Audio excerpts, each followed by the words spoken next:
Welcome to Take It from the Ironwoman. My name is Susanne Müller, your host and the Ironwoman. This podcast is about empowering yourself and others to make real changes in the world. You will hear from everyday, smart, sophisticated, hip people like you and me. Not everybody has to be an Ironwoman to impress the world. Together, we will learn from the sports and business leaders how you can become a more successful person as an entrepreneur or a leader. It's one step at a time, one day at a time. Take your steps now. Take your big steps now. Join me on this journey to success. Take it from the Ironwoman, only special guest. And today we go to the multitasker of the multitaskers to summarize her story. Jennifer Moriconi, I know you from OWIT. This is Organization for Women in International Trade. You're the president in Brussels, but there's so much more, from coffee to trade to diamonds, being a mother, a mentor, and a lovely person. Thank you. My name is Jennifer, and I'm a mother of a 9-year-old. I am half Danish, half Italian, born in Belgium, a piece of life in South America, a piece of life in Central America, and back to Brussels that I love because it's a multinational, multicultural village. Not a city, it's a village. It's not that big. And true, I opened up OWIT Brussels 2 years ago, together with 2 other ladies, because OWIT had been asking for it for 2 years. And there was a reason.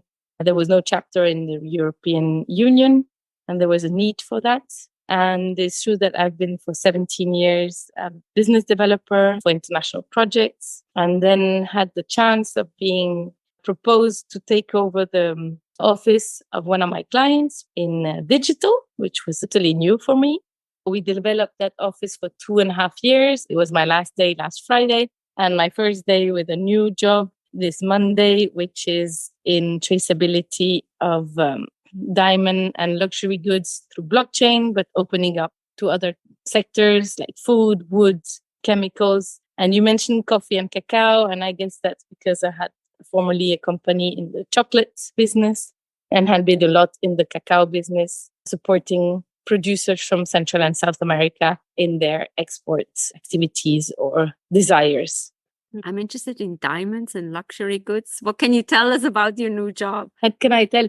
It comes at the right moment because it's a startup that is growing, but especially we just had now the sanctions from the G7 that have prohibited Russian diamonds from coming into the G7 countries. And there is a big, big issue understanding how to comply with this and how do customs do. Because right now they're seizing all types of products that might have a Russian diamond. In reality, some diamonds that were bought before the war, they can still transit and they can still come in. Diamonds of certain sizes can, and there are a lot of regulation. This system, there are actually only 6 or 7 traceability systems for diamonds in the world today.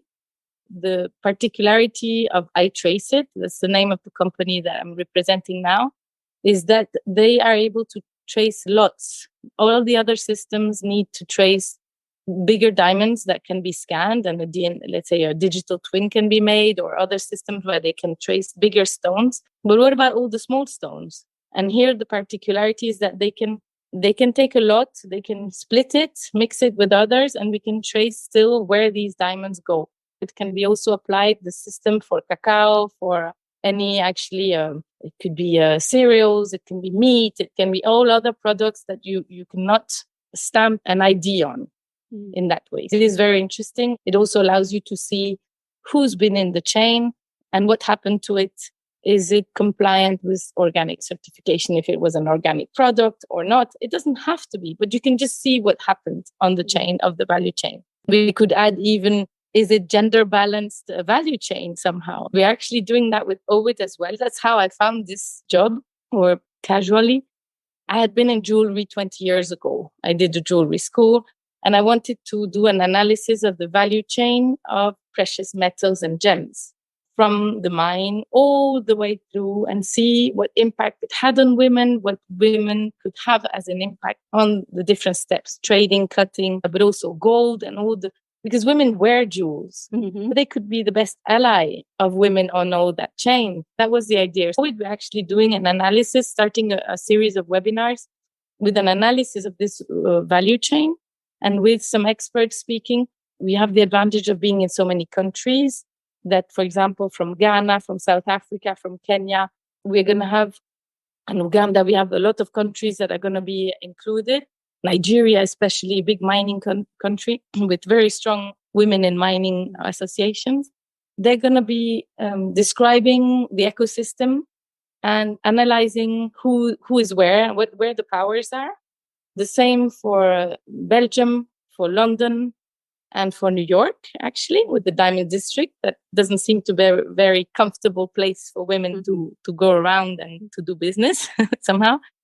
Maybe not, maybe I'm wrong. But there's a lot of women in the jewelry sector, and there's a lot of women that buy their own jewelry today. They could actually decide to choose to have a piece that is compliant. And my dream would be to make a collection where all the books are open and everybody, just at least one collection where from the mine all the way up, everybody opens their books and share the margins so that they're fairly dispersed all over the value chain.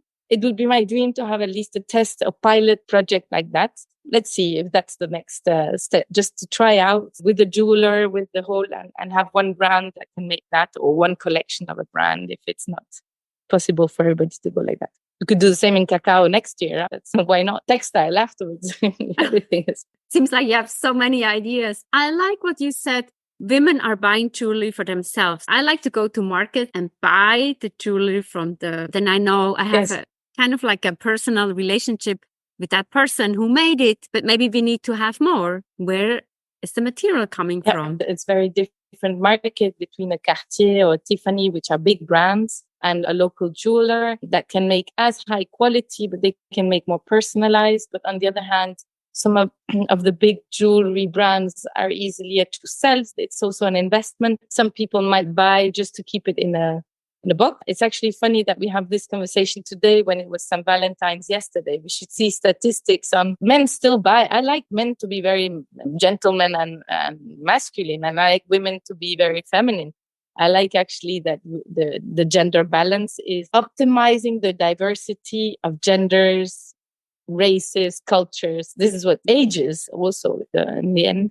We had a discussion yesterday because my son was saying, you see, you got flowers, but you didn't buy flowers for my boyfriend. And I said, it's true, but I did not think he would do it. I know he doesn't like parties. He doesn't like festivities or things like that. Actually, he doesn't like me I prefer to buy presents at other moments of the year without that, because he doesn't like it. He responded to something that I like.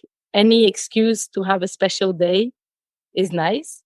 I was thinking, okay, next week I'll make him a special day in that sense. But we had the discussion with my son saying, why is it the boy having to buy for the girl? I said, somehow it's a tradition. It's not fair. I don't know. Does it make the one feel good or the other feel good? Then why not? Any excuse to make people feel good is good in the end. It's nice to have let's say, get flowers, not on a Valentine's Day or your birthday, but in between. It just demonstrates more love and respect for the other person, in my opinion. But everybody's different. I love that your 9-year-old son is questioning that. He's basically questioning the status quo, questioning the traditions. Good for him.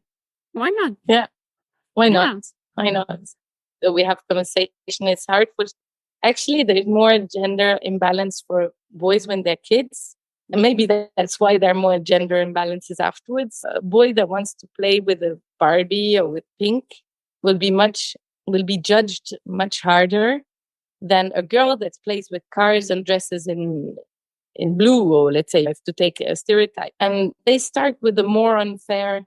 Is more of a gender imbalance in their what they can do or how they're judged. Whereas it's when we grow up that this turns around more, where women are more limited in some accesses or indirect bias.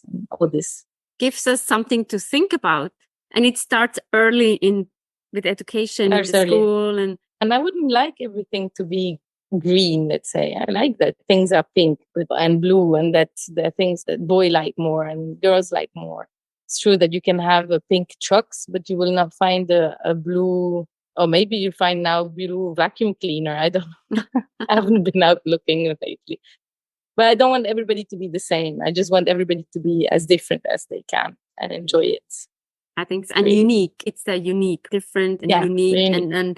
And as the president of OWIT in Brussels, what is your vision for this year? Obviously, you said you want to have those webinars. Anything else? What don't we have on the plate? I know.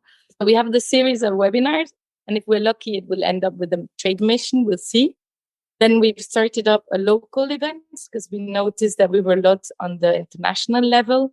We created a series that called OWIT Academies, where we actually are taunting a bit the day, because actually Sunday morning is a good day for everybody because we can bring kids, but it's also family day. It's a bit checking out if the Sunday brunch is a good moment or if we should go on weekdays. The idea is that we gather together and we have either a member or somebody external that presents a topic.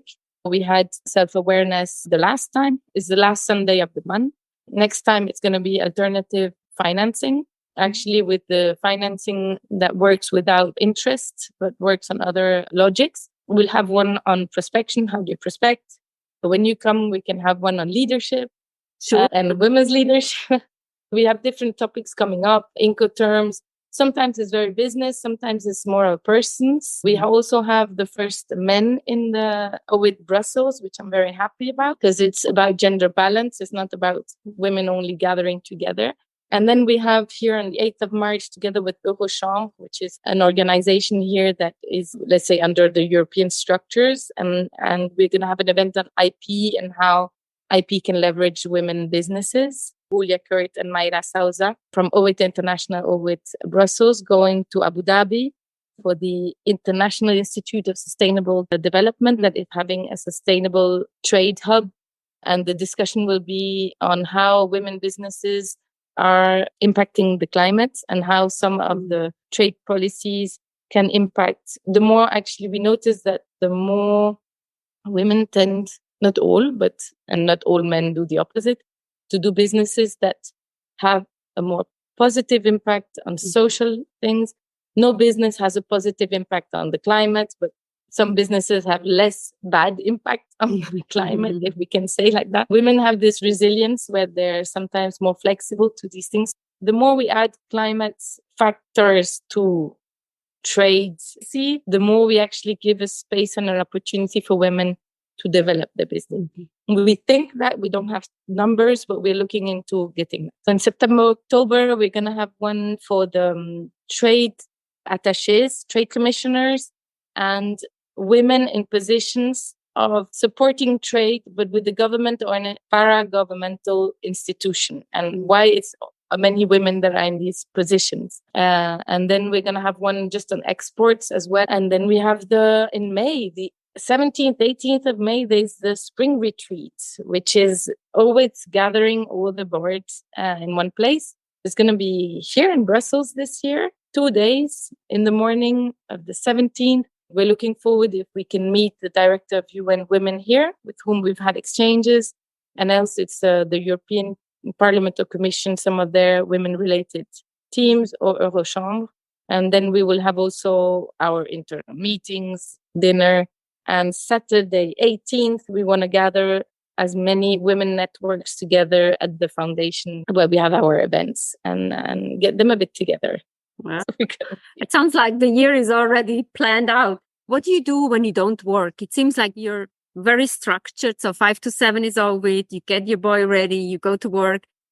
Now it's the evening when we record. What do you do when you don't work? Can you not work? I wished.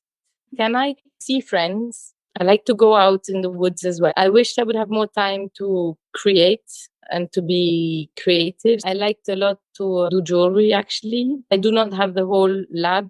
I can only go from wax and then get it molded. I paint a lot as well. I actually create with whatever I have under my hand. These are the two main, let's say, arts that I can use, is painting and jewelry smithing, or at least wax carving. I can use also ceramics and any kind of mud to be able to create, but it's just that I don't get it baked and then it breaks. And so I don't do that anymore. And nature and sports when I have time, but I don't have much. So I go walking. That's easy. You get your shoes on and you go walking. And I like walking at night. In Brussels, especially, there's a very special atmosphere because there's yellow lights in the street and you don't see if it's been a gray day or not. Nights are always the same and there's a peace. And I like these small lights in the houses.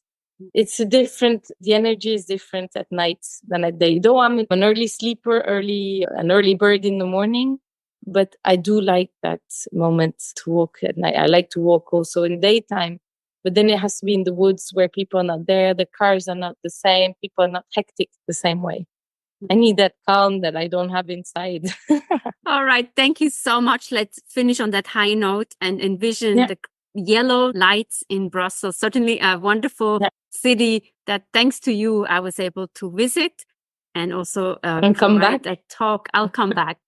Thank you. What are you taking away here? Let's help her a little bit. She's multitasking. She's the multitasker of the multitasker. She needs to find that creative outlet for herself. Thank you so much, Jenny, for all the great work and also the great work you're doing for others.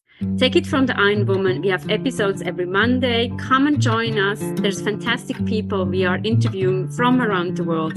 And Take It from the Ironwoman is also the book, Global Business Coaching with Sports Parallels. Download it or get it in your local bookstore. Thank you so much and see you next time.